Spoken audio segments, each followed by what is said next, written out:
부동산 가이드입니다. 여러분 안녕하세요. 박서연입니다. 부동산 시장에서 살아남을 수 있는 그 방법을 고민하고 있습니다. 부동산 투자라는 것이 수익이 잘 날 때, 성공했을 때는 정말 수익이 버라이어티하게 나죠. 그러나 실패를 하게 됐을 때는 그만큼 리스크가 굉장히 큰 곳이 바로 이 부동산 시장입니다.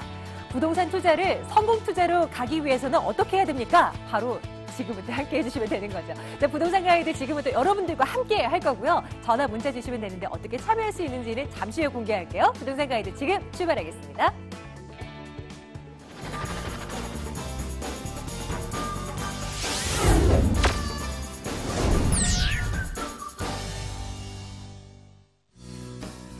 생생 부동산 클리닉입니다. 뻔한 부동산 정보는 가라. 항상 남들과는 다른 부동산 전략을 제시해 주시죠. LJ 부동산 연구소 임종욱 소장 함께하겠습니다. 네, 스튜디오에 나와 계세요. 만나러 가겠습니다. 소장님 어서 오세요. 네, 안녕하십니까. 예, 안녕하세요. 네. 자, 오늘도 여러분들 궁금한 사항들 빨리 연락 주시면 됩니다. 전화번호 안내해 드릴게요. 자, 오늘 전화번호는요. 02-2077-6354번. 6354번으로 전화 받을 거고요. 그리고 02-717-1788번 이용하셔서는 문자 남겨주세요. 그러면 저희가 또 여러분들의 맞는 상담도 들어가도록 하겠습니다. 자, 지금부터 좀 열어놓을 테니까 여러분들 빨리 연락 주시면 되고요. 자, 소장님 또 나오셨으니까 한 주간 또 시장 전략도 어떻게 짜봐야 되나 뭐 고민 좀 해봐야죠. 네. 일단은 소장님 6.19 대책이 이 대책이 나왔나 싶을 네. 정도로 부동산 과열이 좀처럼 사그라들지 않는 것 같아요. 네. 그만큼 현재 맞는 전략도 필요할 것 같은데 네, 어떻게 하면 될까요? 사실 6.19 대책이 규제책인데도 불구하고 정말 많은 분들이 지금 투자에 나서고 있으십니다. 그런데 제가 지난주 화요일 날 그리고 또 오늘 화요일 날 지금 나왔는데 자, 여러분들에게 오늘 말씀드리고 싶은 내용은 바로 물고기를 잡지 말고 낚시하는 방법을 배워라 좀 그렇게 말씀을 드리고 싶습니다. 네. 자, 왜 그러냐면 자, 많은 분들이 오셔가지고요. 정말 하나하나씩 뭘 사면 좋을지 꼭 그거까지만 물어보시는 경우가 상당히 많은데요. 사실 부동산 경기는요. 좋다가 나쁘다가 계속 반복적이고요. 어떻게 변할지 모릅니다. 그렇기 때문에 우리가 정말 물고기가 아니라 낚시하는 방법을 통해서 본인이 어떤 상황에서도 이겨낼 수 있는 그런 지식을 가지고 부동산 투자해야 된다. 그렇게 생각을 하고 있거든요. 그래서 정말 오늘은 그런 어떤 낚시하는 방법 좀 배우셨으면 좋겠습니다. 분명히 그 방법이 있을 것 같은데요. 수장님 빨리 알려주세요. 어떻게 네. 낚시를 하면 잘했다고 소문이 날까요? 우선 우리가 이제 물고기만 잡지 말고 낚시부터 배워라라는 주제로 오늘 말씀을 드리려고 하는데요.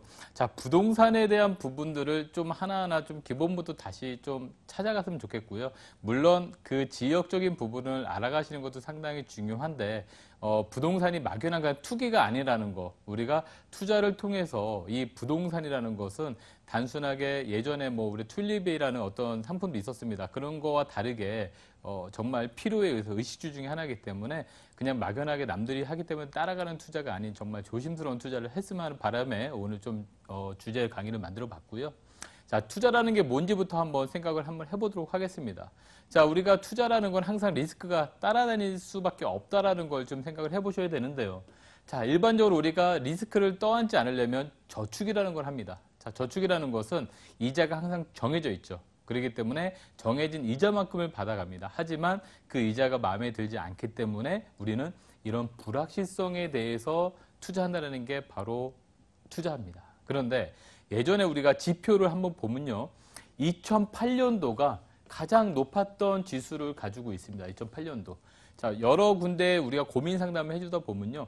2008년도에 굉장히 높았다가 지금 그 가격도 회복 못한 데도 상당히 많습니다. 그렇기 때문에 무조건적인 투자를 하셨다가 변화되는 그 상황에 대처하지 못해서 굉장히 손해를 보시는 경우도 상당히 많은데요.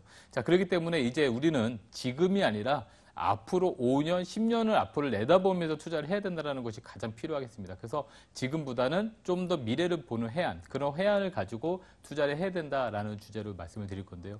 자, 여기서 보이시는 이 꽃이 이름이 뭔지 아십니까? 튤립이요. 튤립입니다. 이 튤립이 예전에 투기와 투자에 대해서 나누는 어떤 가장 좋은 샘플이 되기도 하는데요.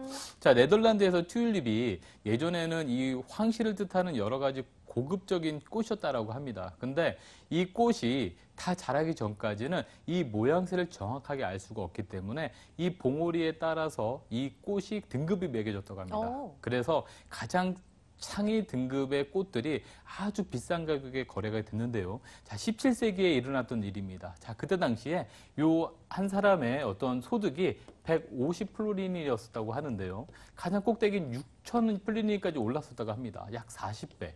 자, 이 꽃이라는 게 우리가 먹고 사는데 필요한 것도 아니고요. 또 의식주 중에 하나도 아닌데도 불구하고 이렇게 높은 가격에 형성이 돼 있었던 것이죠.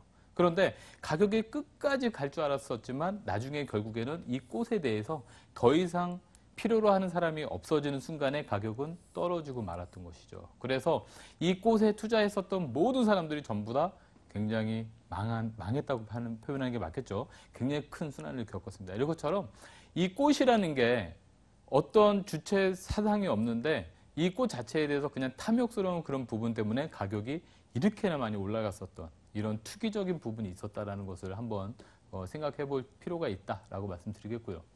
자, 우리가 투자를 할 때 여러 가지가 있습니다. 여러 가지가 있는데 그 중에서도 많이 하시는 게 예금이나 적금이죠. 사실 이 세월 따라서 우리가 투자하는 방법이 달라지는데 자, 예전에는요, 고도 성장기 때 이자가 상당히 높았습니다. 그렇기 때문에 예금만 착실히 해준다라면 원금을 보장받는 상태에서 굉장히 높은 이자를 받을 수가 있었죠. 그렇기 때문에 예금만 잘해도 우리는 앞으로 미래가 그렇게 어둡지가 않았었습니다. 자, 그런데 지금 이렇게 원금과 이자를 통해서 수익을 하시던 분들, 특히나 지금 베이비 세대들은 통장에 돈은 있지만 그 돈의 가치가 점점 줄어들고 있다는 것을 느끼고 있습니다. 자, 그렇기 때문에 이분들은 이자를 통해서도 안 되고 원금 자체가 줄어든다라는 느낌을 받고 있기 때문에 지금 무척이나 다른 재테크에 열을 올리고 있다라고 보셔도 됩니다. 이걸 우리가 시중에 유동자금이 넘쳐난다라는 뜻으로 얘기를 할 수가 있다는 것이죠. 쉽게 찾아서 쓸 수 있기 때문에. 그래서 우리가 화폐의 가치가 떨어진다는 것은 실물 자산이 올라간다는 얘기인데요. 자, 재테크 종류는 그래서 주식이라든가 부동산이라는 게 있는데 그 중에서도 최근에 이제 부동산에 대한 열풍, 그리고 또 저희가 부동산 방송이기 때문에 이 부동산에 대해서 얘기를 많이 드리는데 많은 사람들이 이 부동산에 대해서는 그래도 안전하고 계속 더 오를 것이지 않겠냐라는 어떤 생각을 많이 갖고 있어서 그렇다는 것이죠. 자, 최근 들어서 되게 재밌는 내용 중에 하나가요. 예전에 갭 투자라는 걸 많이 했었죠. 이 갭 투자가 점점 갭이 굉장히 넓어지고 있습니다. 그 이유가 자, 최근에 저희도 이제 조사해 보면요. 매매 가격은 계속 올라갑니다. 매매 가격은 올라가는데 이 전세 가격이 같이 동반 상승을 해줘야 되는 부분에 있는데요. 전세 살았던 사람들이 전세 안 살고 이제는 집을 사러 다닌다는 것입니다. 자, 그러다 보니까 전세 수요는 점점 줄어들고 매매 수요는 더 늘어나고 하다 보니까 매매 가격은 올라가고 전세 가격은 보합세나 또는 하락. 그러다 보니까 이 갭 차이가 점점 더 벌어진다는 것이죠. 많은 분들이 갭 차이가 많이 난다는 것을 알면서도 또 다니고 이러면서 이 수요에 대한 거품이 지금 계속 좀 더 늘어가고 있지 않나라는 어떤 생각을 조심스럽게 좀 해보기도 하고요. 자, 우리가 부동산은 크게 두 가지가 있습니다. 시세 차익형과 수익형이 있는데요. 자, 사실 이 시세 차익형과 수익형은 약간 좀 반비례한다고 보실 수 있겠죠. 뭐냐? 경기가 조금 좋지 않을 때는 이 수익형 부동산이 상당히 좀 인기가 좀 더 좋습니다. 얼마 전까지만 하더라도요. 자, 많은 분들이 상담을 하시면서 나는 시세 차익은 바라지도 않는다. 월세만 따박따박 나왔으면 좋겠다라고 했던 분들이 대부분이었지만 지금은 이 수익형에 대해 찾는 분들이 그렇게 많지는 않습니다.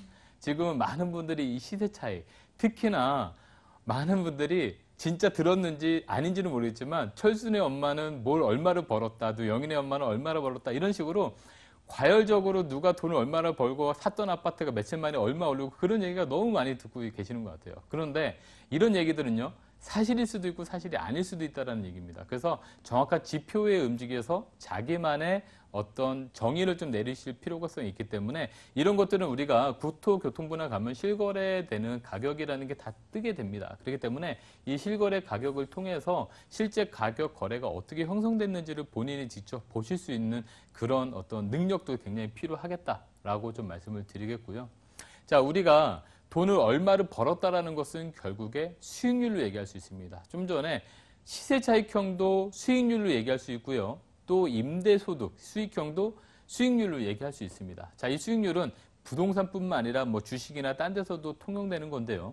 결론적으로 내가 투자한 금액분의 수익에 대해서 비율로 따진 것을 얘기를 합니다. 자, 예를 들어서 1,000만 원을 투자했습니다. 근데 이 부동산이 오늘 1,100만 원에 팔았을 때 했을 때는 100만 원에 대한 이득이 났었죠. 거기다가 3개월 동안 약 30만 원에 대한 월세를 받았다. 그렇다면 결론적으로 매매 차익에 대한 100만 원 그리고 월세에 대한 비율 30만 원 해가지고요. 13%에 대한 수익이 나왔습니다. 자, 하지만 이 13%는 게 우리가 지금 여기서 3개월 만이라고 얘기를 했었는데요. 3개월, 6개월 이렇게 해서는 비교를 해서 좋다 나쁘다를 할 수 없기 때문에 우리는 이런 것들 보통 연수익률로 얘기를 합니다. 그래서 3개월에 13%가 됐다라고 하면은요.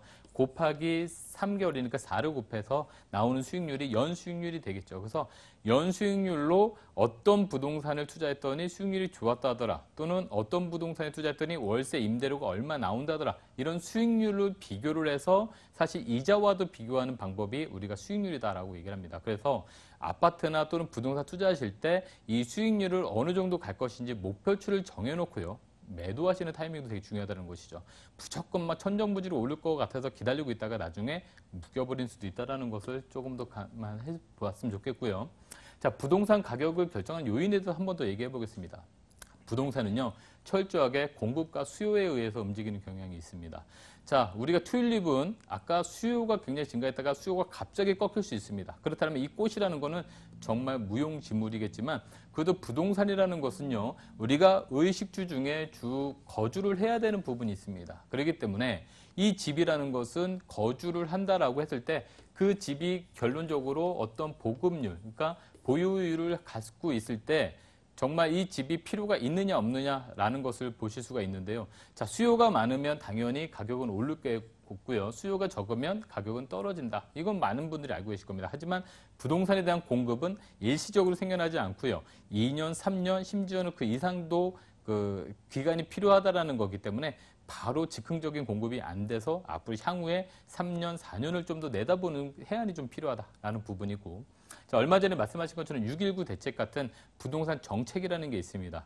자, 이 정책에 따라서 우리가 투자에 대한 방향성을 잡기도 하는데요. 때로는 예를 들어서 재건축의 초과이익 환수 제도를 이제 시행을 한다라고 했더니 초과이익 환수 제도 때문에 강남의 공급량이 줄어들 것이다라는 어떤 생각으로 또 투자를 임하는 그런 어떤 풍선 효과처럼 나타나는 경향도 있다는 것이 되겠습니다. 그래서 정책을 정확하게 좀 파악을 해봐야 된다. 그리고 또 최근 들어서 서울시에서도 나온 어떤 생활 권역권 계획 이런 것들도 보면서 우리가 투자의 방향을 좀 잡아보는 것도 필요하고요. 뭐 이자라든가 금융 그리고 제일 중요한 게 이 투자자 심리. 부동산이 공급과 수요에 의해서 움직이지만 이 심리에 대한 부분은 상당히 중요하다는 것을 한번 볼 수가 있겠습니다. 자, 그 안에서도 우리가 주택에 대한 보급률 지금은 약 100%가 넘은 상태인데요. 그냥 통계치만 본다면 당연히 한 사람당 집이 하나씩 있습니다. 하지만 지금 갖고 계신 분들이 더 많이 갖고 계시고요. 집이 또 신축주택과 또 노후주택으로 또 나눠진다는 점, 그리고 또 지역적으로 차이가 있다는 점을 조금 더 보시면서 생각을 해보셔야 될 필요성이 있겠고요. 또 인허가량이라든가 입주량을 보시면서 어느 지역에, 특히나 지금 경기 남부 쪽에 입주량이 상당히 많이 나올 수 있는 통계치를 가지고 있겠죠. 그렇기 때문에 그런 부분들, 그리고 신규 아파트나 부동산 거래량 등을 좀 더 보시면서 부동산의 어떤 해안을 좀 더 가져가실 필요가 있다라고 보시고요.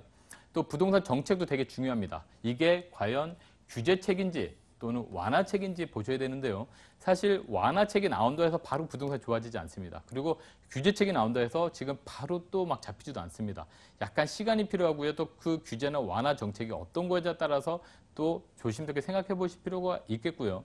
또 도시는요, 그냥 생겨나지 않습니다. 자, 이런 국토 종합계획이나 또는 기본 계획에 의해서 생겨나기 때문에요. 이런 것들을 좀 철저하게 보시고요. 또 지하철이나 교통, 철도 이런 것들 통해서 어디가 더 좋아지실지 이런 것들도 꼼꼼히 좀 찾아보시는 것이 무엇보다 중요합니다. 그래서 제일 중요한 건 사람입니다. 사람이 필요로 하는 어떤 수익적 가치와 그리고 또 미래 가치가 있는 부동산 이런 것들을 찾아내서 투자하시는 해안이 무엇보다 중요하겠고요.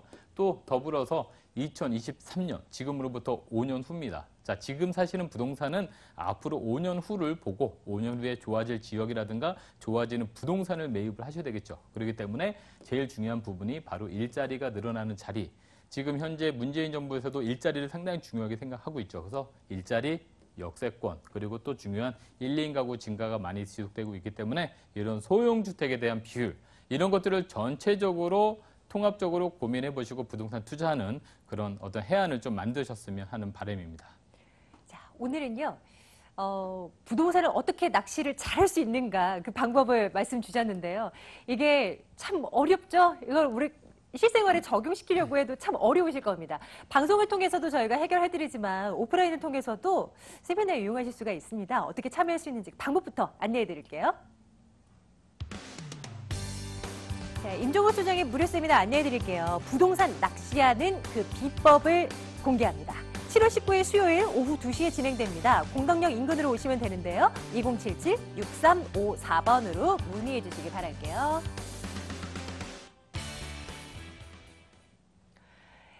네, 지금부터는 여러분들 궁금한 사항들 하나하나 해결해 드릴게요. 오늘 2077-6354번 열어놓고 있습니다. 첫 번째 시청자님 연결할게요. 시청자님 안녕하세요. 네, 안녕하세요. 부동산 가이드입니다. 반갑습니다. 우리 시청자님 어느 곳 궁금해서 연락 주셨습니까? 저 분당이에요. 네. 저 미금역에 있는 청솔마을 네. 유천화인 아파트 32평이 예. 그 매도 시기를 알고 싶었어요. 지금 언제쯤 현재 매도하면 좋을까? 거주하고 계신 건가요? 네, 예, 예. 그리고 언제쯤 매도하면 될까? 네. 예, 한번 들여다보겠습니다. 분당으로 한번 가볼게요. 자, 잠시만 기다려주시고요. 임종우 소장님 바꿔드릴게요. 네. 예, 안녕하세요. 네, 안녕하세요. 네, 지금 거주하고 계신다고요? 네. 그러면 언제쯤 매입을 하셨어요? 한 7년 정도 된 것 같아요. 아, 7년 정도요? 네. 어떻게 생각하시기에 투자 잘 하셨다 생각이 좀 드셨나요? 잘 모르겠어요. 잘 모르겠어요? 네. 그때는 얼마 주고 사셨어요? 4억 8천. 4억 8천. 지금은 얼마 정도 되는지 아셔요? 정확하게는 몰라요. 그래도 네, 대략은. 그러면 이 정도 선이면은 좀 괜찮다고 생각이 드세요? 아니면은 좀 그런데 서울은 너무 많이 올라갔고요. 서울 어디를 비교를 한번 해보셨어요? 저기 뭐 강남 미리 신도시 있잖아요. 위례 신도시? 예. 네. 혹시 아니, 그쪽에- 위례 신도시에 그러니까 위례 신도시에 관심을 가지셨었나요, 예전에? 아니요, 요즘 가졌어요. 아, 요즘에? 근데 옛날보다 네. 많이 올랐다는 게 사실 조금 어떻게 보면 배가 아파서 그러신 거예요? 아니요. 네. 그러면 여기 지금 거주를 하고 계시잖아요. 네. 사는 데는 전혀 불편함이 없으시죠? 네. 그러면 지금 혹시 뭐 자녀분들이 학교나 이런 거 다 졸업을 하셨어요? 네. 그러면은 이사를 하실 생각도 있으셔서 이거를 팔고 어디 딴 데를 움직여볼까 그런 생각까지 갖고 계시는 거고요? 예, 예. 일단은요, 분당이라는 곳은 살기가 정말 좋은 도시잖아요. 네. 사실 우리가 최근 들어서 이 일기 신도시들 위주로 보면은요, 가격이라는 부분이 사실 밑으로 이제 판교나 이런 데가 생기면서 분당이 조금은 이제 가격적인 부분이 좀 정체돼 있었던 부분이에요. 네. 그런데 일기 신도시가 이제 점점 노후되면서 사실 재개발이나 재건축 이런 부분으로 조금 더 완성이 돼야지 가격이 확실히 오를 수 있는 가능성이 좀 있겠죠. 네. 그런데 지금 현재 이 분당이라는 데가 재건축이 진행이 되면 가격이 오르겠지만 사실 재건축보다는 리모델링으로 갈 확률이 매우 높잖아요. 네. 예, 이 분당이라는 곳은 입지라는 조건이 상당히 좋아요. 그런데 이 아파트가 점점 노후되면서 인기도가 떨어져서 전부 다 이 분당이라든가, 밑으로 다 내려갔기 때문에 그런 쪽에서 수요가 조금 줄어들긴 했는데 지금 현재 33평이시잖아요. 네. 이제는 아파트가 사실은 작은 평수일수록 자꾸 가격대가 올라가는 경향이 상당히 강해요. 지금 살고 계시는 아파트도요. 네. 지하철역에서 가까운 아파트예요. 그렇죠? 네. 이 주변 자체가 전부 다 가격적인 면에서 큰 평수보다는 작은 평수들 가격대가 계속 상승하는 모습이 좀 더 강합니다. 네. 근데 그런 것들이 앞으로 더 그렇게 될 확률이 높아요. 네. 그렇기 때문에 예를 들어서요, 투자적인 목적만 보신다라고 하면은 우선은 작은 평수의 아파트들이 조금 더 강하다라는 부분을 조금 더 생각을 해보셔야 될 것 같고요. 네. 지금 분당 같은 경우에는 분명히 한 번쯤은 더 오를 수 있는 기회는 분명히 옵니다. 네. 근데 당연히 말씀드린 것처럼 조금 더 작은 평수의 아파트가 좀 더 오르겠지만 지금 화인 유선 아파트 같은 경우에도요, 당분간 지금은 이렇게 올라가는 폭이 별로 많지는 않겠는데 사실 앞으로 조금 더 기다리시면 이 분당 같은 경우에도 한 번쯤은 가격대가 상승할 수 있는 기회가 분명히 올 수 있을 것 같아요. 네. 그렇기 때문에 매도 어차피 7년 정도 계셨으니까요. 조금 더 보유하시다가 매도 전략을 세우시는 것도 좋을 것 같아요. 리모델링이나 다른 얘기가 나왔을 때. 예. 어떻게 답변 되셨나요? 네, 감사합니다. 네. 네, 감사합니다. 분당 다녀왔어요. 고맙습니다, 시청자님. 네. 예. 자, 다음 전화 바로 받아볼게요. 자, 시청자님 연결했습니다. 안녕하세요. 네, 안녕하세요. 부동산 가이드입니다. 우리 시청자님은 어디세요? 아, 네, 저 궁금하신 거. 송파구 풍납동에 거주하고 있는데요. 네네. 예, 그 동아 한가람 아파트 매도 시점 좀 궁금해서요. 아, 네. 우리 시청자님도 이제 이사 뭐 다른 지역으로 좀 알아보셨던 거예요? 네, 네. 아, 네. 풍납동 동아 한가람이라고 말씀 네네. 주셨죠? 예, 여기 한번 들여다보겠습니다. 시기가 궁금하신 거죠? 언제 팔아야 되나? 네. 이거? 예, 점검 들어가겠습니다. 수장님 전화 좀 네. 받아주십시오. 네, 안녕하세요. 네, 안녕하세요. 네, 어머니도 어떻게 오래 사셨어요? 네, 한 15년 정도 어휴. 보유 거주 중인데요. 엄청 오래 사셨네요. 네. 15년 사셨어요. 몇 평짜리 살고 계세요? 30점대요. 30평대? 네. 그러면 여기서 뭐 자녀분들 다 학교 졸업하고 다 했어요? 네, 네. 그러면 지금은 뭐 편하게 좀 이사 다닐 수 있고 그러신가요? 네. 제가 상담하다 보니까 자녀분들이 좀 어리면요. 이 이사가 되게 어렵더라고요. 그렇죠. 네. 그렇기 때문에 사실 거주와 그래서 투자를 분리하라고 얘기를 드리는데 자녀분들이 이제 고등학교 졸업했으면 좀 더 자유롭게 좀 다니시기도 하시더라고요. 네. 네, 그래서 좀 움직일 수가 있으세요. 그래서 지금 현재는 그러면은 동아 아파트에서도 그래도 예전보다는 많이 이사 때면 당연히 올랐죠, 그렇죠? 네, 조금. 네, 근데 또 올랐어요. 네. 어머니도 마찬가지로 이제 다른 아파트와 비교했을 때 좀 만족스럽진 않다라는 것 때문에 아마 전화 주셨을 것 같아요. 네. 그렇죠. 사실 이 풍납동이라는 데는요, 이 주변 자체가 전부 다 문화재 보호구역이에요. 네. 예, 그렇기 때문에 어떻게 보면은 보호구역이니까 내가 살면서 주변에 뭔가 유해시설은 없어서 상당히 좋겠죠. 뭐 지금 보시면 한강도 굉장히 가깝고 지하철 천호역도 가깝고 여러 가지 뭐 학교도 근처에 다 있고 살기 되게 좋으시죠? 네, 네. 근데 문제는 가격이 많이 안 오른다는 거죠. 네. 그렇죠. 왜 그러냐면 문화재 보호시설로 되어 있기 때문에 여기에는 집을 함부로 짓기가 굉장히 어려워요. 땅을 파다가 뭐가 나올지 모르거든요. 문화재가 나와버리면요. 공사하다가도 그게 다 올수도업이 됩니다. 문화재를 보호해야 되기 때문에. 그래서 주변에 원래 우리가 아파트가 오르는 원인 중에 하나가 주변에 어떤 아파트들이 같이 개발이 되면서 이게 가격이 높아지면 같이 끌어올리는 그런 역할이 되는데 그 모든 기반 시설이 다 땅인 거죠. 토지의 가격이 높아져야지만 아파트든 주택이든 가격이 올라지는 겁니다. 근데 개발이 어렵다라는 것은 땅의 거래가 되게 안 된다는 뜻이거든요. 그렇기 때문에 아파트 가격이 올라가는 게 한계성이 좀 있다라는 거예요. 그래서 살기는 좋지만 투자로서는 좀 어렵다라는 부분이 맞는 거고요. 아마 주변 부동산에 비해서 좀 약간 상대적인 박탈감도 좀 있으셨을 것 같아요. 그렇죠? 네네. 근데 요거를 언제 매도 타이밍을 잡냐면요. 주변에 지금 둔천동이나 주공 아파트들 재건축을 좀 기다리고 있잖아요. 네. 재건축 철거가 되면 이주 수요가 분명히 발생하게 되고요. 이주 수요가 발생한다면 주변에 전세, 월세, 매매들이 움직이게 됩니다. 네. 그때 되면은 지금의 말씀하시는 거래량과 상관없이 이 거래가 될 수 있는 가능성이 있기 때문에 그때 매도하는 전략을 한번 세워보시고요. 네. 이제는 자녀분들이 대충 좀 성장을 했으면 투자와 거주를 좀 분리하시든지 아니면 투자 목적으로 거주를 이동하시든지 그런 전략도 세워볼 수가 있으실 것 같아요. 네. 그래서 좀 편안하게 이제 그때 매도가 되시면 다시 한번 전화 주시면 어느 지역에 좀 투자하면 좀 더 수익률이 좋을 것 같다라는 어떤 조언도 좀 드리도록 하겠습니다. 네. 예, 시청자님 또 한번 연락 주세요. 네, 감사합니다. 예, 고맙습니다.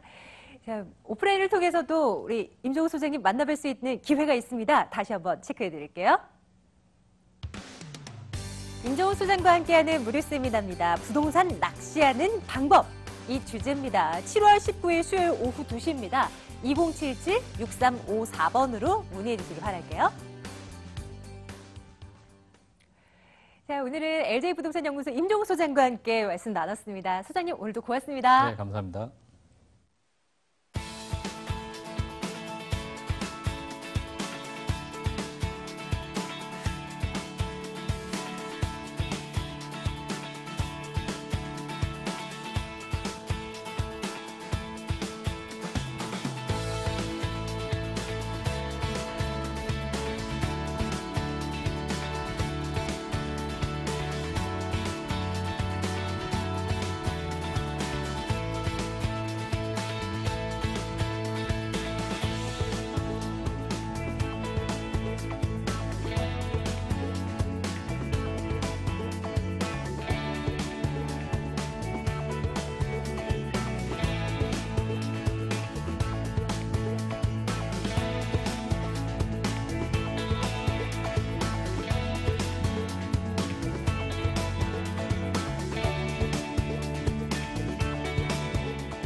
부동산 정보, 언제나 한 발 빠른 부동산 정보통이시죠? ANC 도시개발 김영조 소장 함께하겠습니다. 리스크를 훅 줄이는 안전한 투자 전략가 도시계획연구소 박준근 소장 함께하겠습니다. 네, 두 분과 함께할게요. 김영주 이사, 박준근 소장 스튜디오에 나와 계십니다. 두 분 어서 오세요. 네, 안녕하세요. 네, 안녕하세요. 네, 어서 오세요. 자, 두 분이 가지고 오신 오늘 또 세 건의 물건 저희 하나하나 들여다볼 거고요. 지금부터는 02-2077-6393번으로 전화를 주시면 저희가 또 궁금한 사항들 해결해드려요. 6393번입니다. 자, 이제 투자 포인트 간략하게 좀 짚고 상세하게 들어갈 텐데요. 김영주 이사님, 어떤 네. 곳 준비하셨습니까? 네, 누구나 잘 아는 곳인데요. 강남 중의 중심 지역인 역삼동에 매물을 준비해봤습니다. 이 매물은 어떠한 그 시련이 와도 그 난관을 이겨내고 상승할 수밖에 없는 그런 좋은 조건을 가지고 있는 매물인데요. 첫 번째로 소액 투자가 가능하고 전체적인 매매 가격이 아주 경쟁력이 있습니다. 그리고 역삼동은 풍부한 임차 수요가 많다는 점 누구나 다 아는 내용이고요. 가장 중요한 점인데요. 임차인들의 수요의 그 눈높이에 아주 잘 맞춰진 건물의 구성을 가지고 있습니다. 대지가 무려 307평이고요. 이 307평의 대지 위에 3개 동 52세대가 만들어지는데 지하 주차장과 1층의 주차장 그리고 임차인들의 프라이드를 높여줄 수 있는 경비실까지도 만들어집니다. 미니 아파트급의 역삼동 단지형 다세대 주택을 준비해봤습니다. 네, 물건에 대한 굉장한 자신감을 내비쳐주셨는데요. 잠시 후에 한번 열어볼게요. 자, 이번엔 박준근 소장님의 투자 포인트 챙겨보죠. 어느 곳입니까? 네, 일단 잠실동과 또 이제 시내 중심가죠. 장안동, 동대문 장안동 이제 아파트를 준비했는데요. 일단 먼저 잠실 물건을 잠깐 설명해 드리면은 잠실 같은 경우에는 너무나 개발 호재들이 풍부하죠. 현재 이제 잠실 L스를 비롯해서 주변에 아파트 가격이 굉장히 많이 오르고 있는데요. 아마 이러한 개발 호재들이 선반영돼서 주택 가격이 많이 오른다 이렇게 볼 수가 있을 겁니다. 따라서 본 매물도요. 주변에 이제 잠실 세내역과 또 2018년에 개통 예정인 삼전 사거리역 가칭이 있긴 하지만요. 개통이 되게 되면 더블 역세권으로 이제 탈바꿈하게 되는 그러한 지역이다 볼 수가 있겠고요. 또 주변에 잠실역 주변으로 해서 굉장히 생활 편의시설이 잘 갖춰져 있습니다. 롯데백화점이나 쇼핑이나 또는 이제 롯데월드타워나 이런 주변 또 속초노수 이런 쾌적한 환경들이 있기 때문에 향후에 미래 가치가 굉장히 있는 그러한 물건이다 이렇게 볼 수가 있겠고요. 또 이제 두 번째로 제가 소개해드릴 장안동 물건 같은 경우에는 초역세권입니다. 여기서 3분 거리고요. 또 이제 도시 재생을 통해서 향후에 일자리와 결부된 미래 이제 직주 근접으로서의 각광을 받을 수 있는 특히나 이제 인구 구조가 1, 2인 가구로 많이 바뀌고 있기 때문에 향후 미래에 트렌드에 맞는 그런 소형 아파트다. 그래서 시청자분들이 아마 많은 관심을 가셔도 좋은 물건이라 보입니다. 자, 하나하나씩 열어볼 텐데요. 오늘은 저쪽 잠실부터 시작을 해볼까 합니다. 송파구로 여러분을 안내하겠습니다. 서울시 송파구 잠실동 다세대 주택 점검하겠습니다. 2호선입니다. 잠실 세대역에서 걸어서 5분 거리인데요. 2016년도 10월에 준공 완료됐고요. 분양 면적 37.8제곱미터입니다. 6층 건물 가운데 4층 소개할게요. 매매 금액이 2억 9,500만 원입니다. 임대 확정 금액, 전세 보증금 2억 4,500만 원이고요. 실제 투자 금액 5천만 원 내다보고 있습니다. 박준근 소장이 준비하신 첫 번째 물건 잠실로 가볼 텐데요. 네. 뭐 입지적인 여건 너무나 우리 시청자분들이 잘 아시겠지만 네. 그래도 특징 좀 살펴주세요. 네. 일단 입지 요건으로 보자면 이제 먼저 전철 부분 한번 살펴봐야 될 텐데요. 기존에 이제 2호선 신천역이었는데 지금 잠실 세내역으로 이제 개명이 됐습니다. 그래서 잠실 세내역을 도보로 5분 거리에 이제 이용할 수 있는 거리에 있고요. 또 이제 2018년에 개통 예정으로 되어 있는 9호선 삼전 사거리역이 또한 도보로 5분 거리에 있기 때문에 두 역을 중간에서 같이 이용할 수 있는 더블 역세권이라고 볼 수가 있겠고요. 또 이제 주변에 보게 되면 생활 편의시설이 잘 갖춰져 있다 볼 수 있습니다. 봄에는 정말 벚꽃이 만개한 석촌호수를 걸어볼 수가 있겠고요. 또 이제 주변에 롯데월드타워가 이제 최근에 개장이 돼서 많은 관광객들이 찾고 있습니다. 따라서 그러한 부분, 또 롯데백화점, 그리고 롯데 마트 이러한 부분이 있기 때문에 굉장히 생활이 편리하다 이렇게 볼 수가 있겠고요. 또 이제 생활 전통시장이 바로 가까이 붙어 있기 때문에 굉장히 저렴한 물가로 저렴한 가격으로 많은 생활 필수품들을 살 수 있는 그러한 생활이 편리한 지역이다 이렇게 볼 수가 있겠고요. 또 이제 학원가로 보자면 잠실학원 사거리가 또 근방에 있기 때문에 많은 학부모들이 또 각광을 받을 수 있는 유명 학원들이 굉장히 많습니다. 따라서 이러한 부분도 장점으로 볼 수가 있겠고요. 또 이제 많은 학부모들이 초등학교가 가까이 있나 이 부분도 많이 찾으실 텐데 잠전 초등학교가 도보로 3분 거리에 있기 때문에 초등학생을 둔 학부모까지 관심을 가져볼 만한 그런 입지 여건이다 이렇게 볼 수가 있겠습니다. 뭐 제1롯데월드타워도 그렇고 이미 다 개발되지 않았나 하실 분들을 위해서 개발 호재 챙겨드리죠. 네, 아직 뭐 여러 가지 있잖아요. 네, 개발 호재가 너무 많죠, 이것은요. 그리고 이제 개발 호재가 조그만 개발 호재들이 아니라 굉장히 대형 개발 호재라고 볼 수 있습니다. 국제교류 복합지구가 가장 크다고 볼 수가 있겠는데요. 현대차가 이제 한전 부지를 매입을 해서 글로벌 비즈니스 센터를 이제 공사를 지금 일부 하고 있고요. 따라서 이제 그 부분이 향후에 그 코엑스랑 연계해서 지하 개발까지 연계가 된다고 볼 수가 있겠고요. 특히 이제 영동대로 지하가 최근에 이제 개발되는 거가 언론지상에 많이 발표가 되고 있습니다. 지상은 이제 광장으로 되는 거고요. 지하 6층까지 해서 교통 허브로 완전히 거듭난다고 볼 수가 있겠습니다. 향후에 이제 GTX 2개 노선까지 하게 되면 8개 노선이 이제 경유가 되는데요. 이러한 복합 환승센터 그리고 도심 공항 터미널까지 연계가 되면서 정말 그 야구장의 한 30배 규모의 대형 지하 도시가 건설된다고 보시면 됩니다.